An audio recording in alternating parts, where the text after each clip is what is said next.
Oh, it's Kevin Huerter knocking down a corner three to give the Chicago Bulls the 114-111 win over the Celtics. He's fallen in this one after their double overtime win over Brooklyn last night. 21 threes for Chicago in this game. Chris Forsberg, Tom Giles alongside. We'll have Drew and Scal joining us in just a bit. But it felt like Chicago couldn't miss for long stretches that third quarter, even that fourth quarter. Celtics did find a way to tie the game back up, but it was a three from the corner that did him in. You knew it was going to be a grind coming off of a night where you had to expend so much energy to win in double overtime. I was worried about the second half, but I thought the Celtics had learned late in the first half, tighten up that three-point defense. Felt like the only way the Bulls could be competitive was to make threes, and then in just a deluge in that third quarter. It finally seemed like they went cold late fourth. You were able to rally back, but then in a key spot, Huerter gets a great look and knocks it down. And so Celtics have got to tighten that up. That's been a pretty common theme now in a handful of the recent losses where they just haven't been as good as they normally are. This is a team that has been top 10 in three-point defense pretty much since the KG era. And for whatever reason, there was only one outlier year, the COVID year, and this has been another one where they just haven't been that much focused. Now, some of that might be different defensive scheme, trying to take away the rim, take away high percentage shots around the basket, but just in general, you can't give up 21 three-pointers on the second night of a back-to-back and expect to have it tip your way. Got to be better in that instance. 21 of 45, so they shot like 47% as well when taking those threes in this game. Let's get to the key plays down the stretch here. As again, the Celtics had to grind their way back in it, and Chicago had a chance to put this thing not on ice, but go up by 4. Jalen Smith, I should say, misses the dunk. Jaylen Brown goes back the other way with the lay-in. That tied the game at 111. It was also the first points we saw in 2 minutes in this game. Chicago, though, with 14 seconds left, had a chance at the last shot, and Celtics in rotation. You heard Scal say it on the broadcast. Yeah, my guy Ugo might have been in the wrong spot on that one.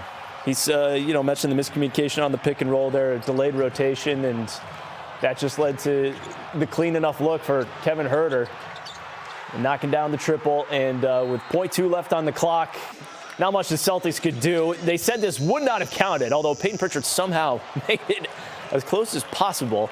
But as it is, Chicago hangs on for the 114-111 win.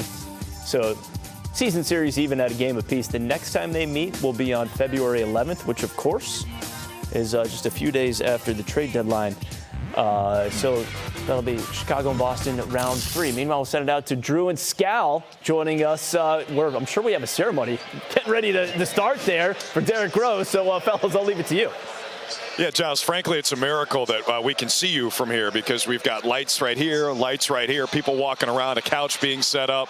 Scal's going to take the last bus. He wants to hang out and watch us, but I might try to do that too. It seems like it's going to be a pretty cool ceremony. But, of course, the Celtics put up a great fight tonight on the second leg of a back-to-back double overtime last night. What was your big takeaway from this one? Just didn't defend the three enough. I thought Chicago made some tough shots early, got some easy shots late, but it is hard to win in the NBA when a team knocks down 21 threes. Showed a lot of heart.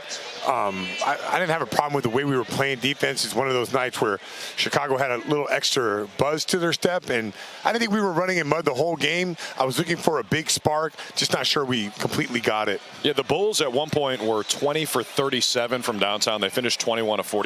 So that Huerter three is the only one of the last 8 that they took that actually went in. I mean, do you feel like it's a problem with how the Celtics were defending, or were they just super hot? Well, they shot a lot out of transition. Those are tough to guard. Some offensive rebounds out of that. We do get beat off the dribble a lot. There's something that we can improve on. So there's a few things, but still, like a team making 21 threes, and you can go through how many of those were wide open, not many. How many of those were controllable, as Joe says, quite a few. I think they could clean some things up, and that would probably not be a problem moving forward. But, I mean, listen, I was tired today. I can only imagine what it's like these guys playing last night and then doing the same thing, coming back and playing another game tonight. So when we finish this, are you going to stay here? Or are you going to go over to one of those couches? Nah, I didn't get the couch invite. You're going to go up on the stage? I mean, there's a whole band over there. I play the drums. I don't know. This is going to be. No, I think I'm just going to chill right here. Big. Yeah, I might do the same thing. All right, Giles. See ya. All right, fellas. Enjoy. Safe travels. We'll talk to you on Monday. The Celtics are back in action, taking on the Portland Trail Blazers, but they fall in this one now 28-17 on the season.